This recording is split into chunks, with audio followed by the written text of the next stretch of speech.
کوم د الله د لوی نوم نه چې بخونکی او مهربانه دی. نن مونږ بیا د ذوق کاروان د پاڼې نه تاسو ته مخامخ یو. دا پروګرام به په یوټیوب او په دغه اورئ په یوټیوب اصلي نوم دی، په فیسبوک په پاڼه باندې به ګورئ. او نن مونږ د هغه جنوبي ضلعو کې په یو پنکاره باندې پروګرام کوو چې د هغې نوم دی بیګم جان. حالانکې د بیګم جان رکاټونه لږ شارټ دي او په دې پېښور ضلع کې او په دې ریډیو کې هم کم دي او په هغه ډیلي کې هم کم کړي دي، خو بیا هم مونږ کوشش کړی دی یو ریکارډ مونږ به تاسو ته وغږو او ریکارډ چې کوم دی نو هم تاسو اورئ، خو ورسره به خبرې هم کوو. په دغه علاقو کې چې کوم دی لکه مروت، لکه بنو، کوواټ او پاړه چینار، په دغه کې نامتو ګلوکاران تیر شوي دي، اوچت فنکاران تیر شوي دي او ډېر شی دي. د چا نومونه بالو، اوس زمانه کې رسول بادشاه پکې تیر شوی دی، داسې پکې ډېر شی تیر شوي دي، شیر افګن استاد تیر شوی دی. نو بله نومونه دي هغه موږ سره ټایم کم دی چې دغه ټول والو. هغې کې د یوې فنکارې نوم دی بیګم جان.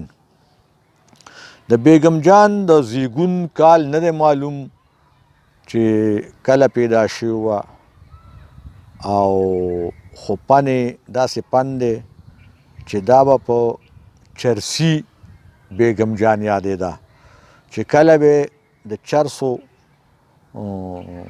هغه سلپی وڅکله نو بیا به چې کوم دی نو باجه غاړې ته کړه او خپله به یې باجه غږوله.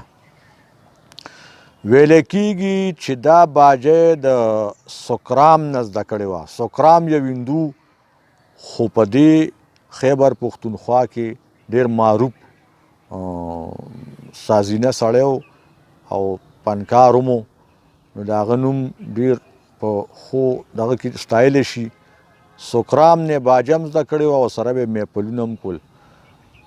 بیګم جان حالانکې زنانه وه خو محفلونه به د نارینهو په دود کول. کله به چې کوم دی چې رابله محفل ته به راله او خادو ته به تله. په دغه زمانه کې سکرام هم په ډیلي کې ریکارډونه کې نغمې ریکارډ کړي دي.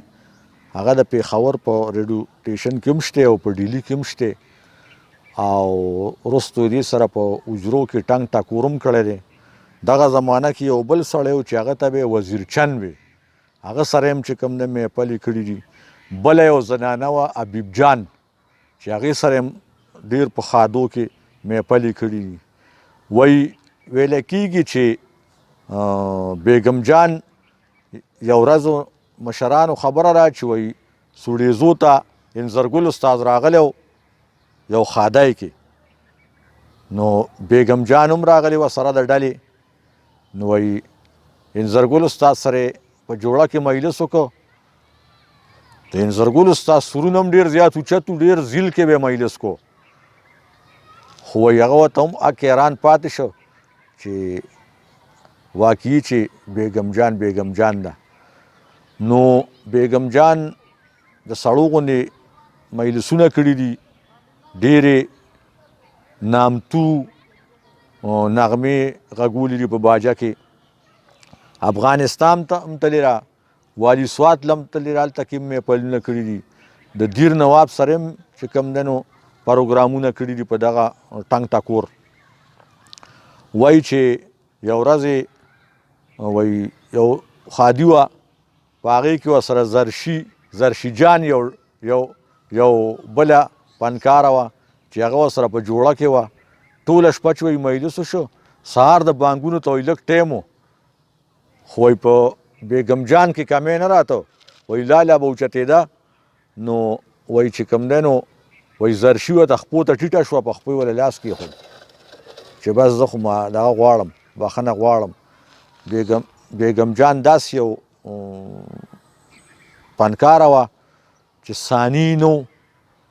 بیا و یو ځل چې کوم دی نو یو بل ځای ته راغلی و، هغې کې یو مجلس کړی و، د هغې دا سپین خاک ورته وایي، سپین خاک، هغې ته راغلې وه او هغې کې یو پروګرام کړی و چې بیا به خلکو د هغې نه چې کوم دی نو وایي ډېرو خادو له بوتله او میپلونه به یې کول. په ډیلي کې په کاپنو کې هم ریکارډونه شته، دلته پېښور کې هم ریکارډونه شته، خو دا ده چې لږونې کم دي، د نورو ګلوکارانو عمره نه دي او زنانه ګلوکاره وه. او بیا اخیري کې پېښور ته کډه راغله، دلته کې چې ریکارډ به ختم شو نو د بیګم جان لکه صحبت دا عادت و چې هغې به وي چې بیګم جان د کوواټ، لکه څنګه چې سکرام به وي چې دغه دی د سکرام د بنو، نو دی به وي چې بیګم جان د کوواټ. نو دغسې استاد صحبت خان به ووایي چې صحبت د مرغوز آل مردان. نو دغسې دی به هم دغه خبره په اخري کې کوله. او په د تېرې صدۍ په 1900 کې چې کوم دی وفات شوې ده او په پېښور کې دفن ده. داسې لنډه غوندې کیسه د دې د تاریخ موجوده وه او ما هغه تاسو ته پیش کړه. زما که روغ ژوندي وو، خیر خیریت نو راتلونکی پروګرام به په استاد زرخان کوو او دا چې کوم دی نو دا هم یو نامتو ګلوکار دی او موږ سره په هغه زمانه کې چې کوم دی نو د پښتو ژبې خدمت یې کړی دی. یو ټاپه وامه د بیګم جان په هکله کې یو ټاپه وام چې وار د نادرو جونو تیر شو، وار د نادرو جونو تیر شو او اوس رالویږي خاټي سای ماټي سای جونه. والسلام.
Thank you.